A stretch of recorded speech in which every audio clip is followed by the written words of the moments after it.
you 6 days. It's all yours. You can do whatever you want. He said, only 1 day is reserved for me. What a good God this is. Amen.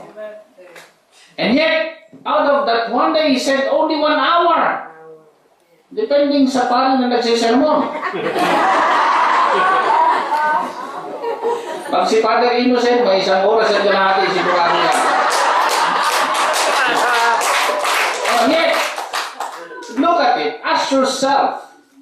If God has given me 7 days a week for myself, I can do whatever I want. He's only asking 1 hour and a half and I can give that. You have to ask your priorities in life. Because a lot of people can spend the whole night in the casino, 2 days in the casino without going home, and cannot spend an hour with the Lord. At the end of our life, and this you have to remember, God said, for those who are faithful, they will be rewarded. For those who are not, they will be punished. And today, if people tell you that there is no hell, don't believe them. Because there is. There is heaven and there is hell. And that's why, even here on earth, we experience hell. Kaya nga pag ang mag-asawa'y nag-aaway, sasabihin ng babae, impyerno ang bahay na ito. Totoo. Never said that, Father. No, but there are people who are like that. Impyerno. Why? Because in hell, there is no peace. And that's why if you're fighting as husband and wife all the time, your place will be hell. And even children, if you are not respecting your parents and not listening to them, you make the home, which is a home of peace, like hell. You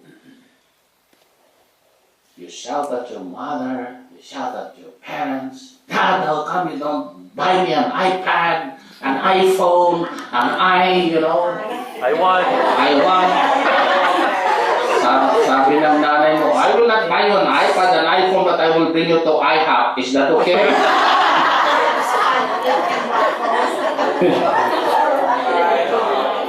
And today, my dear brothers and sisters and my dear children, today, you have to realize it every day of your life. We only make 2 choices, nothing in between. When we make choices, as you open your eyes and as you close your eyes, only 2. It's either you choose for God or for Satan.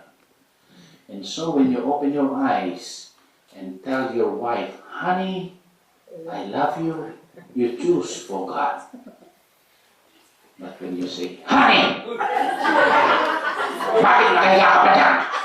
Nasaan ang kape ko? Where's my coffee? You choose for Satan. Because sasabihin ng asawa mo, honey, first of all, I'm not supposed to brew the coffee. You are supposed, it's in the Bible. It's the man who is supposed to brew the coffee. Really? Where do you find it? In Hebrews.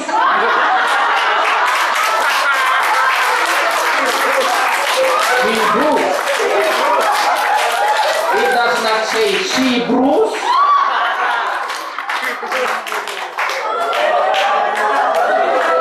But that's really true. Every day, like when you go to work and you don't like your boss, because you don't really like your boss. And so what you do when you see him or her, you try to avoid her or try to pray for her. I hope, Lord, that he will not win in the casino today. Or you say some cursing words deep in your heart. Oh, I hate this boss. You already made the wrong choice. Amen. Because you know what? If you realize it, today the world is filled up with hatred. Look at Syria, killing their own children. That's hatred. And hatred and anger is always from Satan, not from God. And that's why today, when your hearts are filled with anger, you have to pray. Because Satan will use you. Satan will encourage you to be more angry. And when you are angry at work, you'll never be happy, you'll never be at peace. Sometimes you think that by being angry at others, you are winning the battle. No, we are not. We are not. Because what Christ is telling us is, be humble, Amen. be forgiving, be compassionate. It is possible. Sometimes, Father, tao lang ako. Sino ba nagsabing Diyos ka? Wala naman. And yet, being a man, Jesus himself became a human person. Right? In all things but sin. And he was crucified. He could have said, I'm the Lord of everything. Lahat kayong nagpako sa akin, mamatay kayong lahat. Hindi niya ginawa yun. Why? Because what he preached, he tried to live it. Amen. And that's why, all over the world today, even those who did not believe in him before, today, Christ is being proclaimed by millions of people, even not Catholics, because of what he did and what he preached. I remember, nothing is impossible with God. Amen? Everything is possible. Look at the story of Ate Lorna. Layo niya. Malayo. Nasa pa sa Amerika si Manny. Magandang lalaki pa naman ito.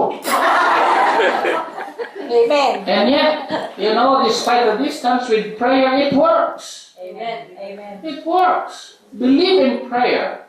Saint Monica, her son Augustine was a very notorious guy, would not believe in God, womanizer and everything. He did every evil things in the world. For 25 years, she prayed.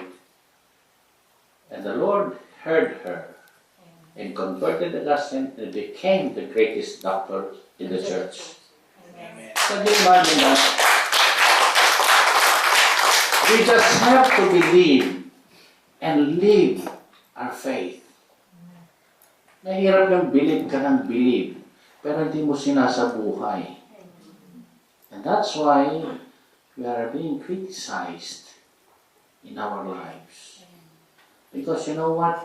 There are Catholics who go to church, paglabas sa simbahan, galit dahil gusto mo nandun sa parking.